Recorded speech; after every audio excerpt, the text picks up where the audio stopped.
नमस्कार। कोविड-19 पर आधारित इस विशेष कार्यक्रम के साथ मैं नूतन। श्रोताओं, सरकार ने घर से दूर दूसरे राज्यों में फंसे श्रमिकों, विद्यार्थियों और अन्य व्यक्तियों के लिए विशेष रेल सेवा का संचालन आरंभ किया है ताकि सभी लोग अपने घर आसानी से पहुंच सकें। इसी क्रम में उत्तराखंड सरकार के विशेष प्रयासों से कुमाऊं मंडल के 1200 यात्रियों को सूरत, गुजरात से लेकर एक विशेष ट्रेन कल रात 11:30 बजे काठगोदाम पहुंची। ट्रेन पहुंचने पर जिलाधिकारी सविन बंसल, वरिष्ठ पुलिस अधीक्षक सुनील कुमार मीणा, मुख्य विकास अधिकारी विनीत कुमार और अन्य प्रशासनिक अधिकारियों ने उत्तराखंड प्रवासियों का स्वागत किया।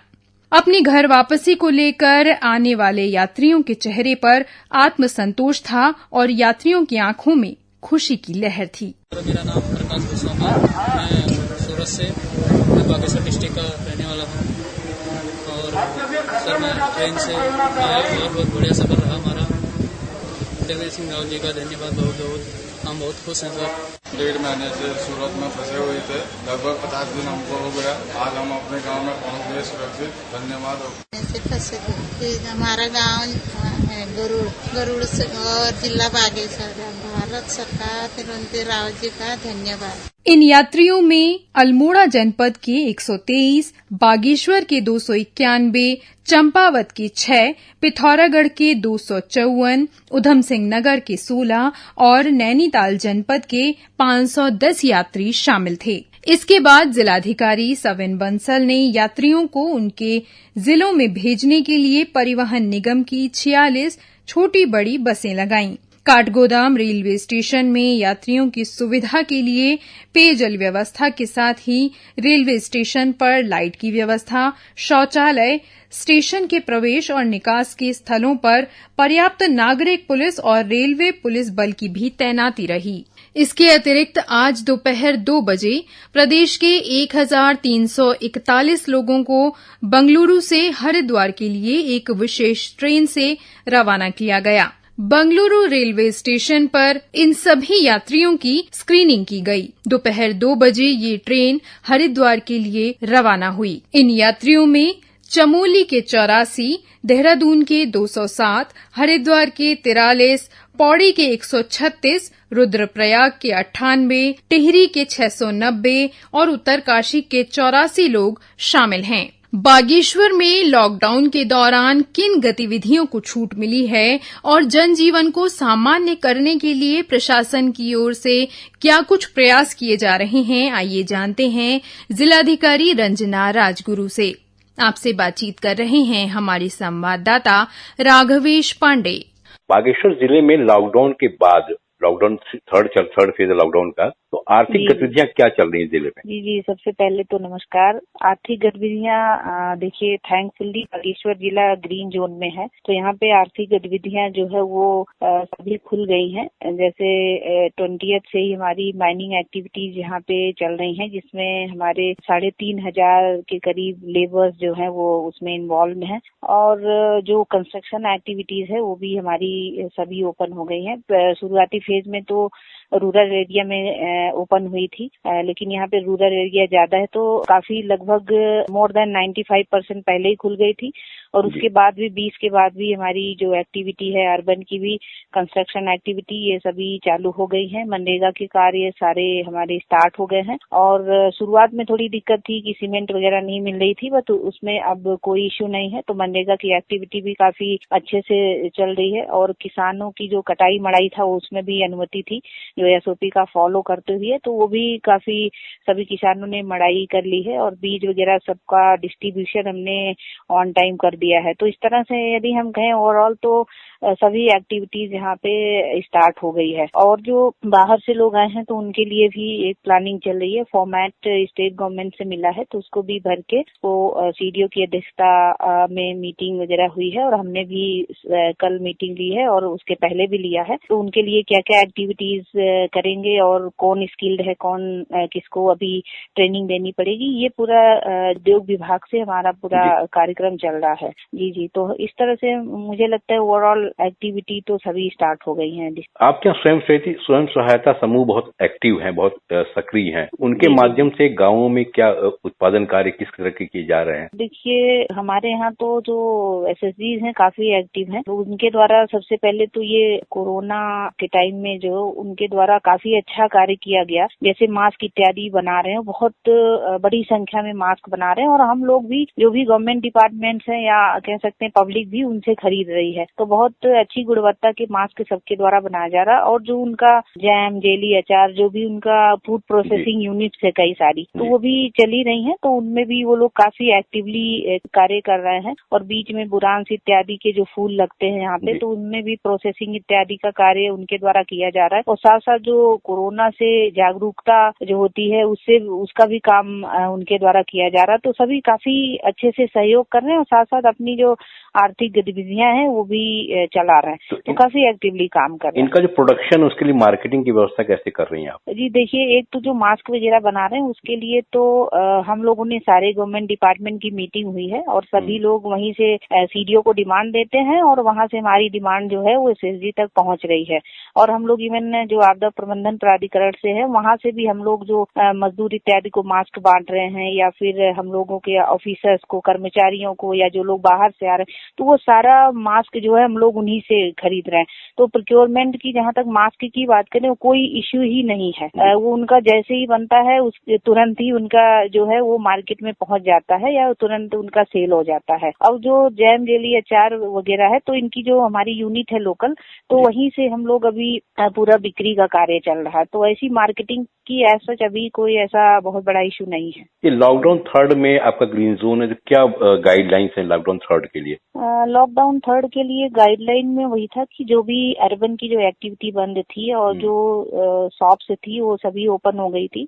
उसके पहले तो एसेंशियल की थी और बीच बीच में जो मोबाइल इत्यादि की थी, बुक की थी, उस तरह की शॉप ओपन थी। अभी तो केवल बार्बर, ब्यूटी पार्लर, सैलून और रेस्टोरेंट ये बंद है। बाकी सारी दुकानें ओपन है, चाहे वो अर्बन एरिया की बात करें चाहे वो हम ग्रामीण एरिया की बात करें। और सभी जो परिवहन इत्यादि है, जैसे जो सोप, स्टोन इनका परिवहन होता है, तो वो भी परिवहन बहुत आसानी से हो रहा है। और जिले के अंदर जो टैक्सीज हैं, हम कह सकते हैं पब्लिक जो वाहन है हमारे, वो भी 50% की क्षमता पे चल रहे हैं। और जो एक्टिविटीज है जिले के अंदर वो 4 बजे सुबह 7 बजे से शाम के 4 बजे तक पूरा नॉर्मल तरीके से जो SOP है, सोशल डिस्टेंसिंग, मास्क इत्यादि पहन के उस तरह से सारी गतिविधि चल रही है। तो मूवमेंट पे कोई रिस्ट्रिक्शंस नहीं? मतलब मूवमेंट पे डिस्ट्रिक्ट के अंदर तो नहीं है। जैसे कोई स्टेट के बाहर जाता है तो उसको पूरा पास की व्यवस्था की गई है, ई पास भी है। और कोई ई पास से अप्लाई नहीं कर पाता यदि तो ऑफलाइन भी हम लोग पास इशू करते हैं, क्योंकि बहुत सारे जगह लोग उतना पता नहीं होता उनको। तो हमने पूरा कंट्रोल रूम जो बनाया है वहाँ पे संपर्क करके या वहाँ पे व्हाट्सएप पे भी भेजते हैं, वो भी सुविधा हमने दी है, या ईमेल की भी सुविधा दी है।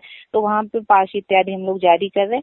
और बाकी जो एरियाज हैं डिस्ट्रिक्ट के बाहर, उसके लिए SDMs को भी ऑथराइज किया है पास इशू करने के लिए। तो वो लोग भी पास अपने स्तर से इशू करते हैं, क्योंकि अभी थोड़ा सा रेड जोन इत्यादि का हमको देखना पड़ता है, कौन रेड जोन से आ रहा है, कौन ऑरेंज जोन से आ रहा है, कौन ग्रीन जोन से आ रहा है। तो इसके लिए हमने पूरा इसीलिए थोड़ा सा नजर रख रहे हैं, ताकि हमको पता भी चलता रहे कि कितने लोग कहाँ से आ रहे हैं और हम उसी हिसाब से अपनी प्लानिंग करके आगे की कार्रवाई कर सके। ये श्रमिक ट्रेन जो चल रही है उससे काफी लोग कल रात पहुंचे हैं काठगोदाम, तो काठगोदाम से लोग भी बागेश्वर भी आए, तो उनके लिए क्या आपने व्यवस्था की है? देखिए, यदि हम ट्रेन की बात करें तो ट्रेन से भी और बस के माध्यम से भी बहुत सारे लोग आ रहे हैं। तो उसके लिए हमारा एक बस अड्डा है, वहाँ एक स्कूल भी है, तो उसको हमने स्टेजिंग एरिया बनाया हुआ है।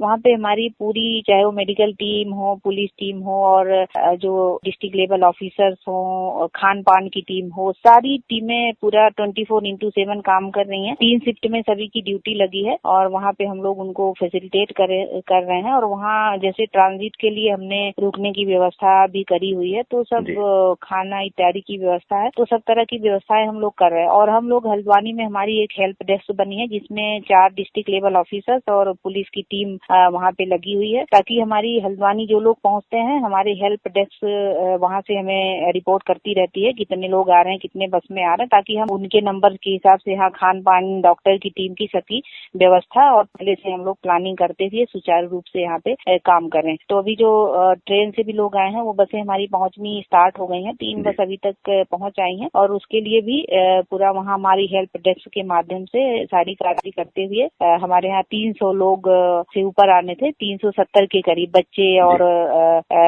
लोग मिला करके। तो उन सब 13 बसें उनके लिए लगी हुई थी, 13-14 बसें, और बाकी कुछ छोटे वाहन भी लगे हैं। तो उसके माध्यम से वो लोग पहुंच रहे हैं और बाकी यहाँ पे हमारी स्क्रीनिंग होती है। स्क्रीनिंग के हिसाब से फिर उनको किस प्रकार के क्वारंटीन में रखना है तो उस हिसाब से हम लोग यहाँ पे डिसाइड करते हैं। तो आपने क्वारंटीन सेंटर्स बना रखे हैं जगह जगह? जी, हमारे बहुत क्वारंटीन सेंटर हैं। तो जैसे कि इंस्टीट्यूशनल क्वारंटीन सेंटर वो डिस्ट्रिक्ट हेडक्वार्टर में ही सारे बनाए गए हैं, और दूर दराज एरिया में जो स्कूल्स वगैरह फैसिलिटी हम जिसको कहते हैं फैसिलिटी सेंटर, तो वो भी बने हुए हैं।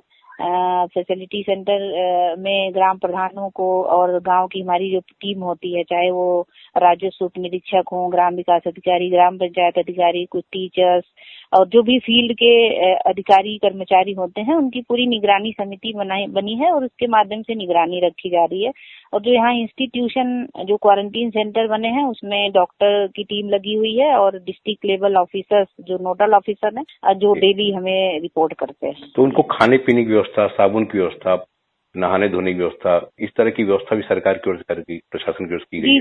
जी। जैसे उनके तो रूम में सबके अटैच्ड बाथरूम तो होता है, वॉशरूम होता है सबके पास सब रूमों में।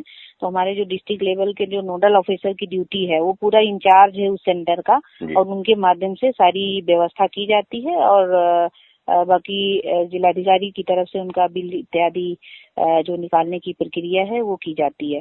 तो यानी कि वो गवर्नमेंट की तरफ से सारी चीजें उनको खाने पीने की, रहने की सभी सुविधा और हेल्थ चेकअप, काउंसलिंग वो सारी प्रोवाइड कराई जा रही है ताकि लोगों को दिक्कत ना हो। फिर जब उनका क्वारंटीन अवधि पूरी होती है तो डॉक्टर की टीम पुनः उनको चेक करती है और चेक करते हुए उनको वहां से रिलीव करती है। पूरा जो एसओपी है हेल्थ डिपार्टमेंट का उसको देखते हुए। तो ये जो लोग ट्रेन से आए उनका किराया किसने दिया, या बस से जो उनका किराया वगैरह कैसी व्यवस्था की गई? ट्रेन का तो देखिए हमारी तरफ से तो नहीं की गई है, वो नोडल ऑफिसर जो गवर्नमेंट स्तर पे बने हैं तो उनके स्तर से सूचना मिल पाएगी। बाकी जो हल्द्वानी से जो बसेस आ रही हैं वो यूटीसी की बसेस हैं, तो गवर्नमेंट द्वारा ही व्यवस्था की जा रही है। आपने इतनी सारी जानकारी दी, इसके लिए आपको बहुत बहुत धन्यवाद। और श्रोताओं, अब हम आपको बताते हैं सोशल मीडिया पर फैल रही कुछ फर्जी खबरों का सच। एक खबर में कहा जा रहा है कि आरोग्य सेतु ऐप आपकी निजी जानकारियों को इकट्ठा करता है और सरकार तक पहुंचाता है, जबकि ये पूरी तरह से झूठ है। सच तो ये है कि आरोग्य सेतु ऐप आपकी किसी भी निजी जानकारी को नहीं मांगता है और न ही इसे किसी के साथ साझा करता है। इसका उद्देश्य केवल कोविड-19 के रोकथाम के प्रयासों को और मजबूत करना है। तो इसलिए निश्चिंत रहें और निसंकोच इसे आज ही अपने फोन में डाउनलोड करें और खुद को और अपने पूरे परिवार को और अपने पूरे देश को स्वस्थ रखने की दिशा में एक और कदम उठाएं। इसके लिए आप प्ले स्टोर में जाकर आरोग्य सेतु ऐप AAROGYASETUAPP लिखकर आप इसे प्ले स्टोर से डाउनलोड कर सकते हैं। हम आपको एक बार फिर बता दें कि आरोग्य सेतु ऐप के लिए गोपनीयता प्रमुख है, तो इसलिए ये बहुत महत्वपूर्ण है कि यदि आपके फोन में अभी तक आपने आरोग्य सेतु ऐप को डाउनलोड नहीं किया है तो आप इसे जरूर डाउनलोड करें और अपने आसपास के लोगों को भी जरूर जागरूक करें कि वो अपने फोन में आरोग्य सेतु ऐप को डाउनलोड करें। नमस्कार।